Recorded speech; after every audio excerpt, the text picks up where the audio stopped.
por uno más. Usted va a predicar por uno más. Usted va a hablar de Cristo por uno más. Usted va a ayudar a uno más. Usted va a restaurar a uno más. Usted va a discipular a uno más. Usted va a alcanzar a uno más. Hasta que todos declaren que no hay nada mejor que ser cristiano.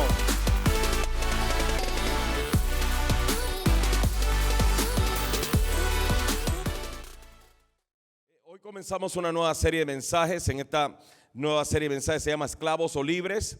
Es nuestra elección, sí, ese es el subtítulo, es nuestra elección, sí, y vamos a estar hablando acerca de cómo el enemigo siempre querrá mantenernos en esclavitud cuando ya Cristo nos hizo libres, sí, y vamos a ver cómo es mi elección si voy a vivir una vida de esclavitud, sí, que es la que el enemigo me quiere mantener, o si voy a vivir una vida de libertad, que es la que tenemos por medio de Cristo. Y si usted dice, bueno, pues eso no es para mí porque yo soy cristiano, mire lo que el apóstol Pablo le dice a los corintios en 1 Corintios 7:21. Dice, ¿eres un esclavo? No dejes que eso te preocupe. Sin embargo, si tienes la oportunidad de ser libre, aprovéchala. Y recuerda, si eras un esclavo cuando el Señor te llamó, ahora eres libre en el Señor. Y si eras libre cuando el Señor te llamó, ahora eres un esclavo de Cristo. Dios pagó un alto precio por ustedes, así que no se dejen esclavizar por el mundo. En otras palabras, y aunque Pablo estaba hablando de esclavos, sí, o sea, esclavos que estaban haciendo una función de esclavitud, pero en otras palabras nos está hablando acerca de la esclavitud espiritual. Sube un poco los house lights, please. La esclavitud espiritual, porque sí, el enemigo siempre querrá devolverte, that's good, a la esclavitud de la que el Señor ya te libertó. Por eso es que usted ve que hay unas personas que pueden dejar, por decir, la esclavitud del alcoholismo, ¿sí? Pero no, aunque ya no toman, todavía continúan con actitudes como si tomaran, ¿sí? O sea, con actitudes dañinas y comportamientos que afectan la familia, que afectan el matrimonio, que afectan sus vidas. Sí, hay personas que posiblemente ya no hablan malo, pero no significa que han dejado el mal carácter. Entonces hay un sinnúmero de cosas que nos pueden identificar con una vida de esclavitud. Y es muy fácil volver a esos patrones de esclavitud.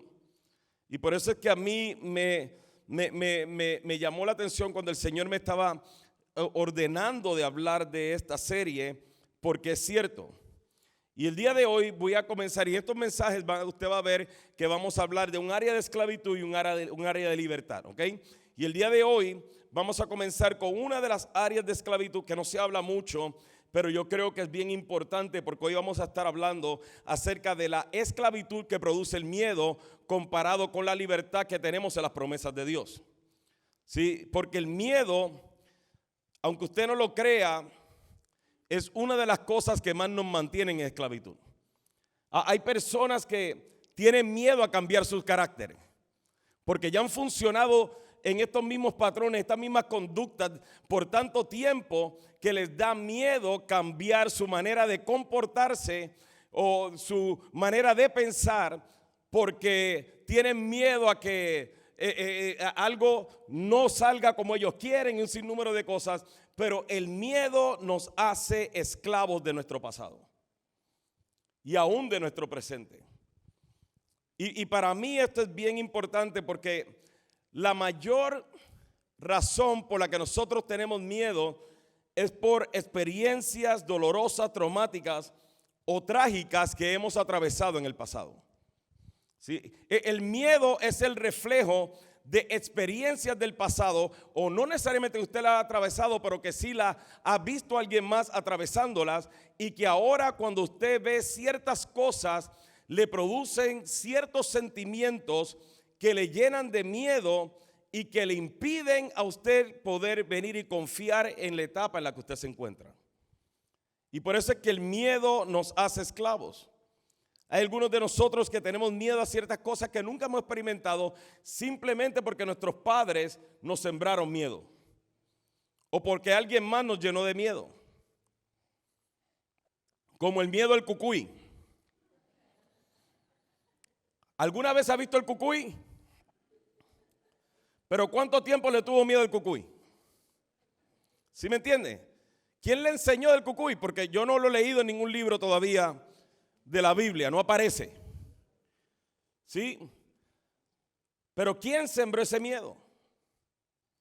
Sí, y mire, y yo no estoy hablando de miedo a los ratones, porque el miedo a los ratones es justificable. ¿Sí? Yo recuerdo una vez, mire cómo opera el miedo, mire cómo opera el miedo. Yo recuerdo una vez estábamos en un retiro de hombres y cuando llegamos a mi cabaña, yo fui a poner mi maleta, no sé por qué, porque nunca miro debajo de la cama. En ningún lugar del planeta yo vengo y miro debajo de la cama. No sé qué me voy a encontrar debajo de la cama, prefiero no mirar. Y de repente me miro debajo de la cama y veo dos ojos mirándome. Y yo vi los dos ojos y los dos ojos me miraban. Y yo sentía que esos ojos me decían: te voy a comer cuando te duermas. Y era un ratón. Llamé a Lionel y le dije: Lionel, porque yo había escuchado que Lionel agarraba ratón y qué sé yo. Le dije: hay una rata debajo de mi cama. Me dice: una rata, pastor, y una rata debajo de mi cama, es así de grande. Cuando él va, se ñangota y mira debajo de la cama, no sé cómo le hizo, pero vino con una rata así de grande, mire. Y se reía de mí, se burlaba y yo decía: eso no fue lo que yo vi debajo de la cama. La que yo vi debajo de la cama era así de grande. Toda la noche me pasé pensando en que si hubo un ratón debajo de la cama, deben haber más. Y ellos me decían: estaba perdido el ratón, te tenía miedo el ratón. Sí, pero yo le tenía más miedo al ratón que el ratón me tenía miedo a mí. Ahora, yo nunca he visto a un ratón con una persona en la boca. Pero la verdad el caso, y usted me dice: no, pastor, no es miedo, es asco. No, miedo. ¿Sí? No estamos hablando de ese miedo. ¿Sí? No, mire, aún esos miedos te esclavizan. Y esto es la verdad. Porque yo pude haber perdido el sueño, ¿sí? Por un miedo. Pero también hay situaciones que son peores, que te llenan de miedo y que te limitan y te hacen esclavos del miedo. Miedo significa sensación de angustia provocada por la presencia de un peligro real o imaginario. Sentimiento de desconfianza que impulsa a creer que ocurrirá un hecho contrario a lo que usted desea. Y para ilustrar esto, yo quiero que usted vaya conmigo a Éxodo capítulo 14, el versículo 6 al 9, y vamos a mirar este tema. Para que usted tenga una idea, el pueblo de Israel estuvo como esclavos por más de 400 años. Dios llama a Moisés para que los liberte. Moisés va y habla con Faraón. Primero se niega, vienen las plagas, mueren los primogénitos. Ahora Faraón los deja ir. Cuando los deja ir, después de la muerte de los primogénitos, el pueblo de Egipto comienza a darle todas sus joyas, su plata, su oro. Les dio alimentos al pueblo de Israel para que se fueran. El pueblo de Israel pasó de ser, escúcheme, de esclavos no solamente a libres, sino a libres, bendecidos y prósperos en un solo día. En un solo día. Mientras salían, sus enemigos le arrojaban y le regalaban toda la plata y el oro, la comida, la harina, todo se lo daba y le decían: por favor, váyanse. Pero nos dice Éxodo 14, versículo 6 al 9, dice lo siguiente. Versículo 5 dice: cuando el rey de Egipto le llegó la noticia de que los israelitas habían huido, el faraón y sus funcionarios cambiaron de parecer. ¿Qué hemos hecho al permitir que todos estos esclavos israelitas se fueran?, se preguntaban. Entonces el faraón preparó su carro de guerra y llamó a sus tropas. Llevó consigo 600 de los mejores carros de guerra junto con los demás carros de Egipto, cada uno con su respectivo oficial.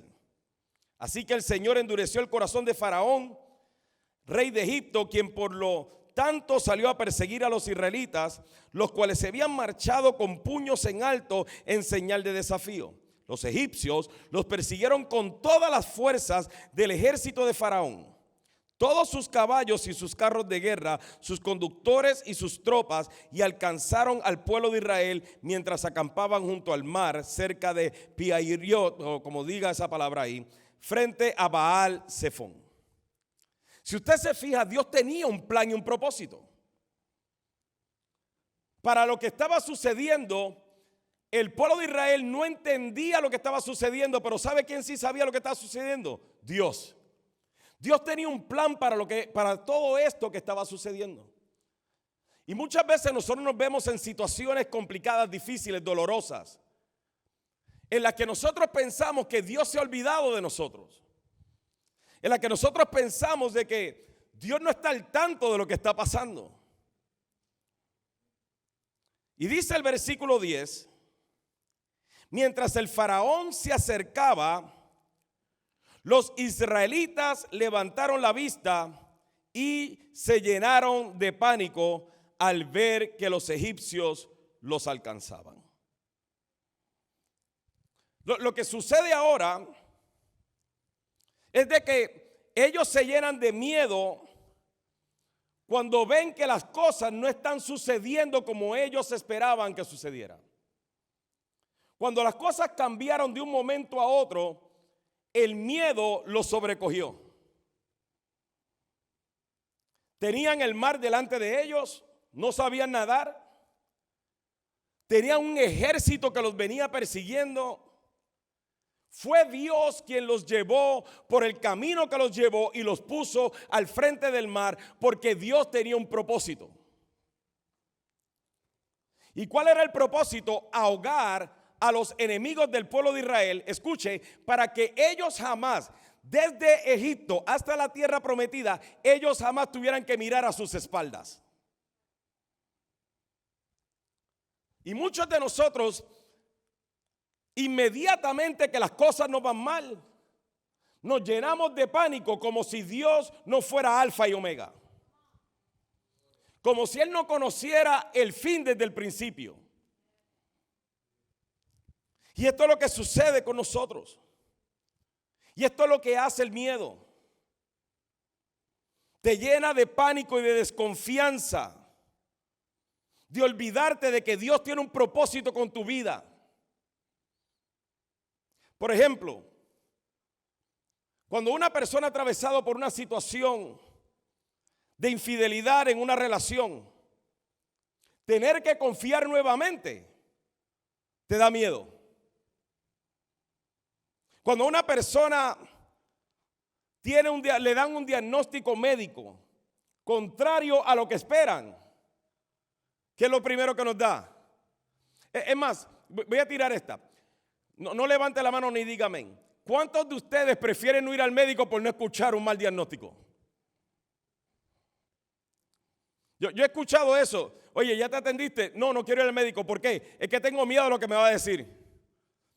Y siempre le digo lo mismo. Tú entiendes que el no saberlo no lo soluciona, ¿no? Y es que muchos de nosotros hemos atravesado por situaciones tan dolorosas, tan difíciles, tan complicadas, que se nos hace tan difícil no sentir miedo cuando las cosas suceden contrario a lo que nosotros esperamos. Y esto fue lo que le sucedió al pueblo de Israel. Ahora, el asunto del miedo es que nos lleva a desarrollar actitudes, comportamientos, patrones de conductas que nos limitan y en ocasiones nos paralizan. Preferimos quedarnos en la condición en la que estamos, aunque no nos guste, que tomar una decisión cuando tenemos miedo. Y mire los patrones de conducta del pueblo de Israel. Versículo 10.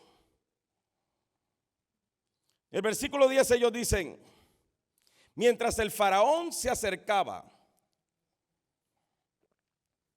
los israelitas levantaron la vista y se llenaron de pánico al ver que los egipcios los alcanzaban.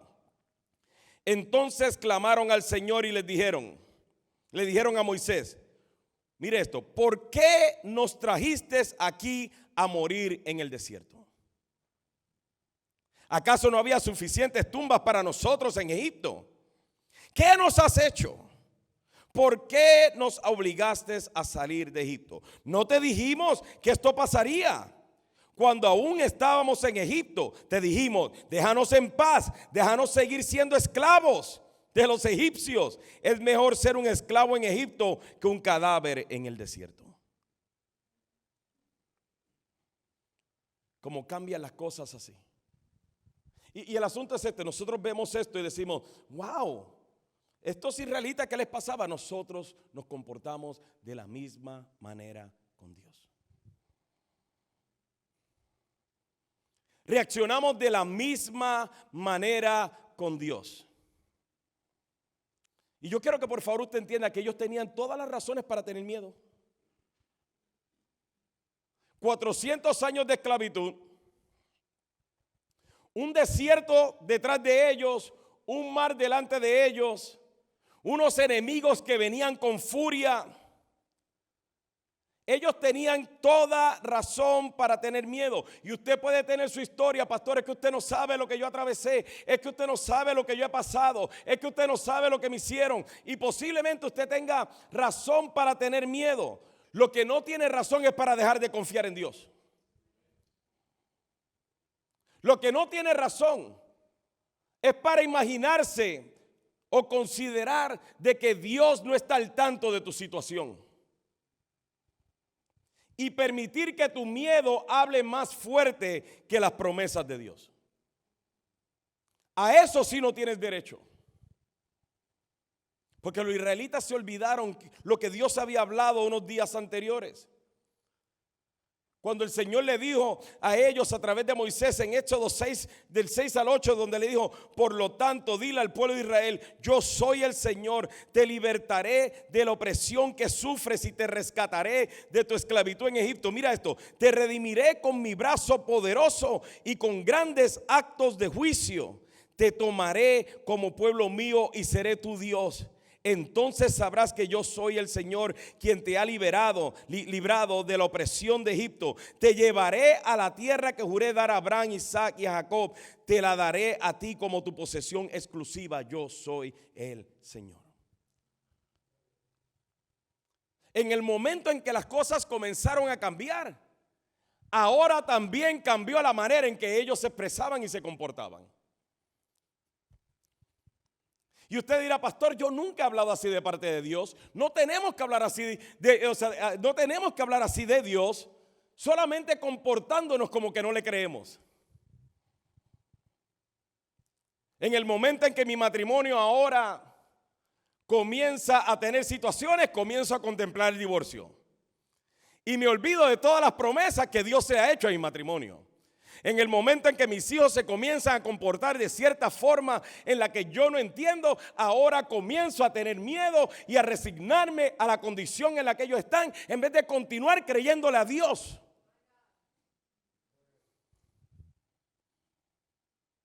Y comenzamos a desarrollar conductas y actitudes. Dejamos de servir a Dios, dejamos de adorar a Dios, dejamos de confiar en Dios. Porque las cosas no nos están saliendo como nosotros esperábamos. Y porque nos olvidamos que Dios tiene un plan que es superior a lo que tú y yo podemos imaginar. Y lo que ellos hicieron fue, escuche bien, no se olvidaron de las promesas de Dios, las invalidaron. Diga conmigo: invalidaron. Dígalo de nuevo: invalidaron.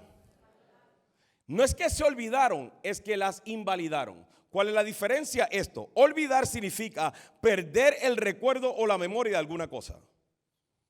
Invalidar significa hacer que una cosa deje de ser válida o hacer que algo ya no tenga valor. Entonces, ¿qué fue lo que ellos hicieron? Permitieron que el miedo que tenían Lo que Dios ahora le había prometido, ellos dijeron, sabemos lo que Dios dijo, pero ahora eso no tiene valor. En otras palabras, hacen a Dios mentiroso. Y eso es lo que muchas veces el miedo nos hace a nosotros. Invalidamos las promesas de Dios. Dejamos de creer en las promesas de Dios. Dejamos de confiar en que lo que Dios nos ha prometido se cumplirá. Y permitimos que el miedo hable más fuerte que las promesas de Dios. Por ejemplo, muchos de nosotros sabemos lo que Dios nos ha prometido sobre nuestro futuro, familia, matrimonio, hijos. Pero cuando llegan los problemas, cuando vemos que no sucede lo que yo estoy esperando que suceda, cuando las cosas van de mal en peor, ahí es que el miedo comienza a dominar nuestras mentes. Escúcheme, para que sea como para el medio. El miedo comienza a dominar nuestras mentes, a cautivar nuestros pensamientos e invalidamos las promesas de Dios. Pastor, ¿y cómo sucede eso? Fácil. Comenzamos a dejarnos llevar por el miedo. Comenzamos a recordar lo que Dios ha hablado. Yo recuerdo cuando mi hijo nació, que Dios habló sobre la vida de él, pero míralo ahora en la cárcel. Obviamente Dios no se olvidó de él, se olvidó de nosotros. Y aunque no lo digas, tus acciones puede ser que lo esté diciendo con tus acciones. Sin darte cuenta que en la cárcel también puede ser alcanzado por Dios. Y ahora eso, una vez que invalidamos las promesas de Dios, llega la duda. ¿Será que irá a pasar? ¿Será que irá a suceder? Y cuando llega la duda, por último llega la desconfianza. Y escuchamos mensajes como esto y decimos, pues sí, yo sé que Dios puede hacerlo, pero ese muchacho ya no.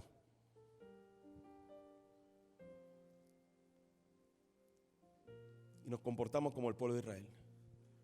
¿Para qué nos trajiste aquí? Me hubieras dejado en nuestra esclavitud. ¿Te gustaba la esclavitud? No, pero por lo menos no tengo que estar aquí confiando en Dios.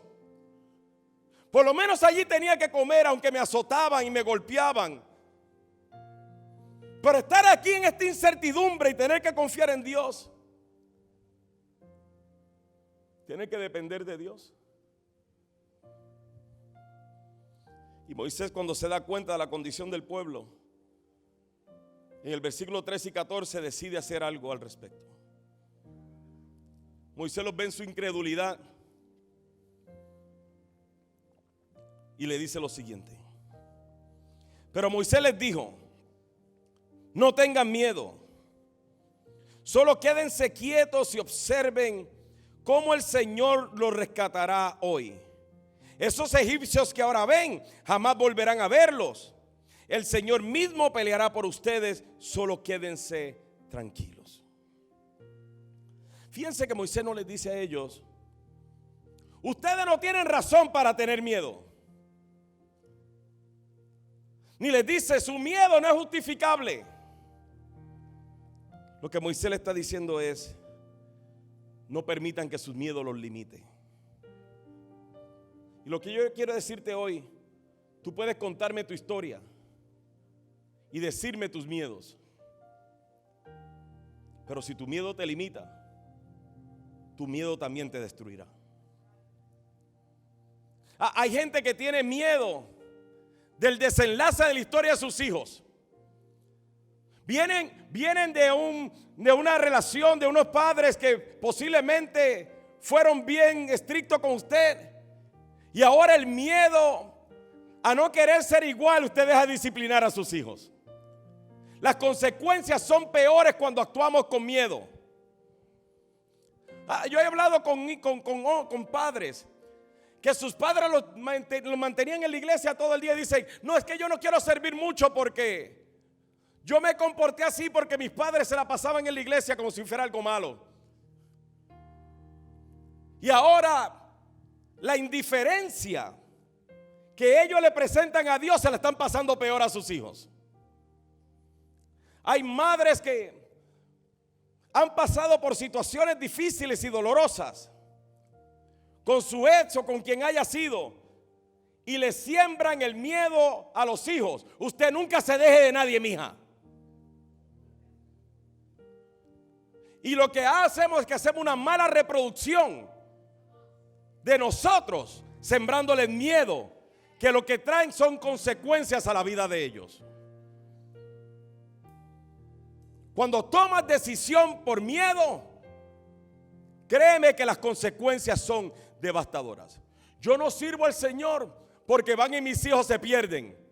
Y lo que le estás enviando a tus hijos es la señal de que Dios no es suficiente para mantenerte. My God. El miedo es una esclavitud, te lo estoy diciendo. Entonces, tú me puedes contar tu historia y te digo, tienes razón, men, eso estuvo mal. Pero no puedes dejar que el miedo sea lo que determine tu vida. Y esto es lo que Moisés le estaba diciendo. Y le dijo 3 cosas que yo quiero que usted aprenda hoy y nos vamos. 3 cosas, deme unos minutos más y nos vamos, ¿sí? 3 cosas importantes. Lo primero que Moisés nos enseña con esta declaración es: reconoce tus miedos. Reconoce tus miedos. Moisés llamó la atención de ellos cuando le dijo: no tengan miedo. ¿Qué es lo primero que la gente dice? No, yo no tengo miedo. Si tienen miedo, reconoce que tienen miedo.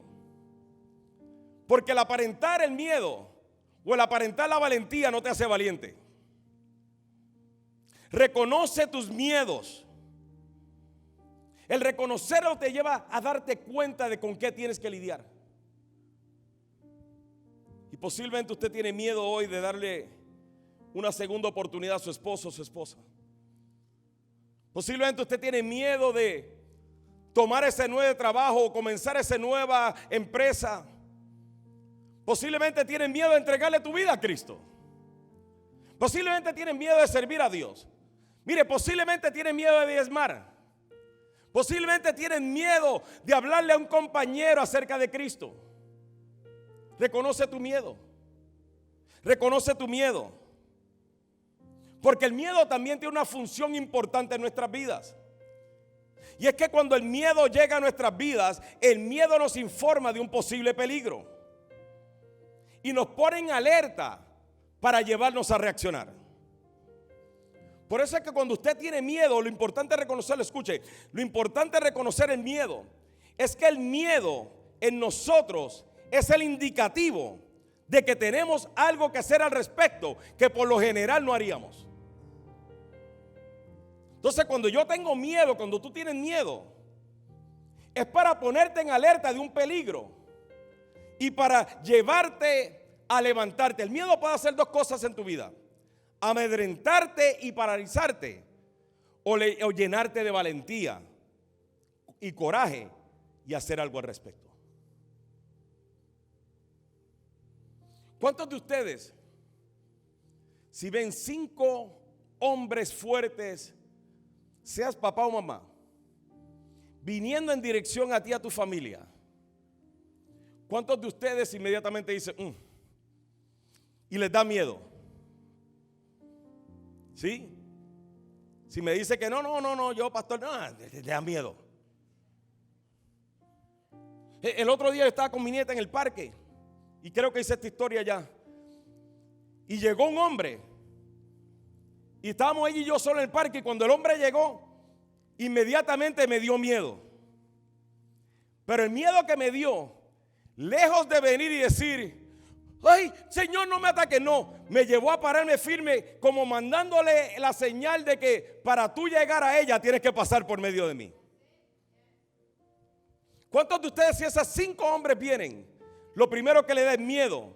Pero si sabe que se va a levantar esos 5 hombres contra cualquiera de sus hijos, usted se llena de coraje y valentía y hace todo lo que tenga que hacer por defenderlos. Porque eso es lo que el miedo hace, y eso es lo que usted tiene que hacer y permitir que el miedo haga en su vida.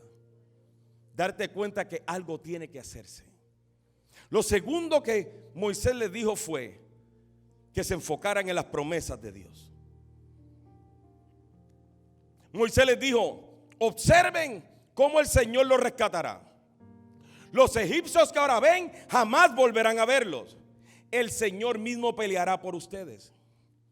Y cuando estamos en una condición de miedo, lo mejor que usted y yo podemos hacer es enfocarnos en las promesas de Dios.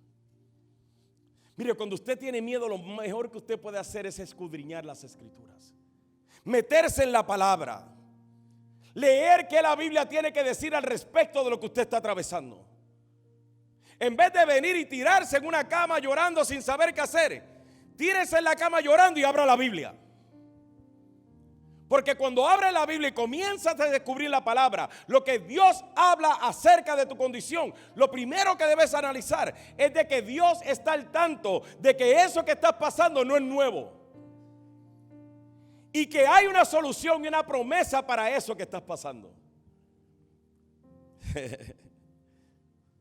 Por eso es que si estás atravesando una situación difícil y abres en la palabra y ves que el mismo Señor Jesucristo dijo: en el mundo tendrás aflicción, pero confía, yo he vencido el mundo. Eso te llena de valentía, coraje y de fe.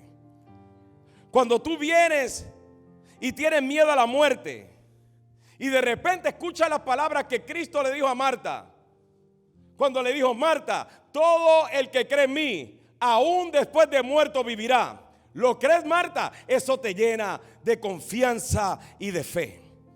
Cuando el diagnóstico médico llega y no es favorable, pero en el proceso tú escuchas en la palabra que por sus llagas nosotros hemos sido curados, eso te llena de fe y de confianza. Cuando tienes miedo a tomar una decisión y ahora tú sabes que todo lo puedes en Cristo, que te fortalece, eso te llena de fe y de confianza. Cuando tienes un miedo hacia el futuro y tú sabes que Dios ha preparado cosas que ojo no vio, ni oído yo, ni se han levantado en el corazón del hombre, eso te llena de coraje, de fe y de confianza. Cuando tienes una necesidad y tú sabes que el Señor es mi pastor, a mí nada me faltará, eso te llena de fe, de confianza y de fortaleza. ¿Y qué es todo lo que yo he hecho en este momento? Citarte lo que la Biblia dice.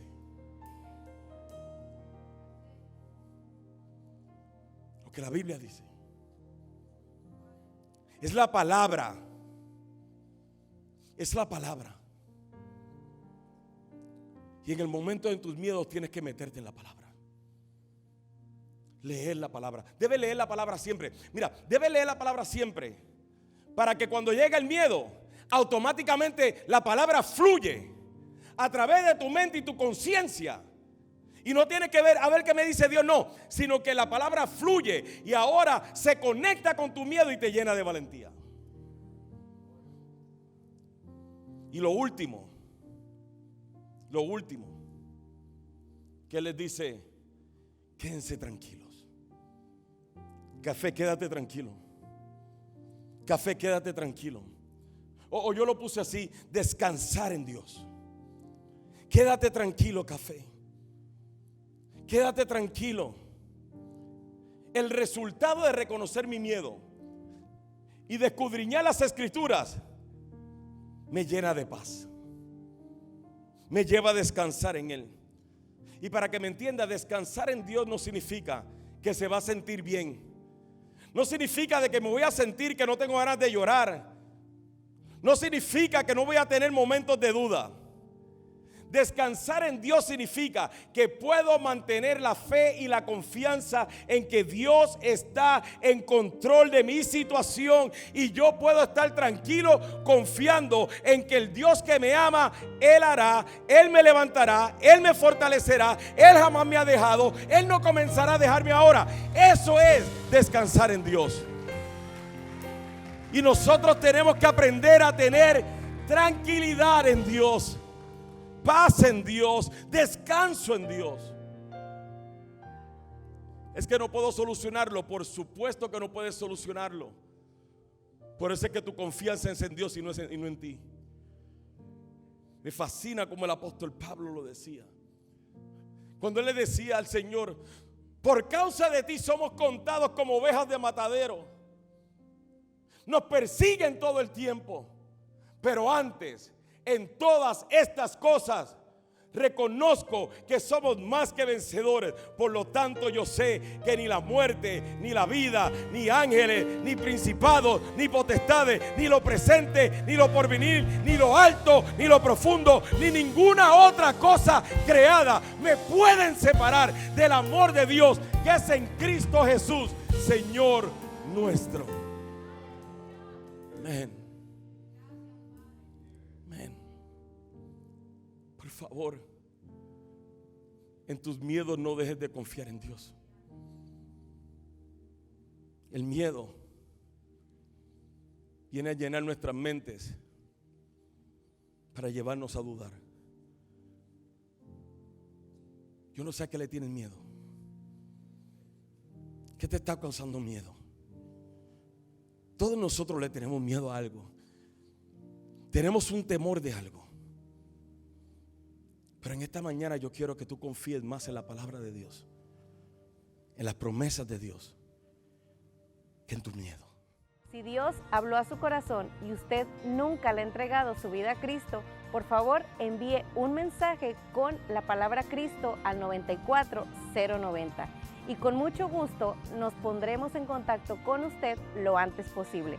Queremos acompañarlo en su nueva relación con Cristo para que pueda encontrar el propósito de vida que Dios diseñó para usted. Tenemos muchos recursos disponibles para poder asistirlo en su crecimiento espiritual, para que usted cada día también pueda declarar con toda la familia de Café que no hay nada mejor que ser cristiano.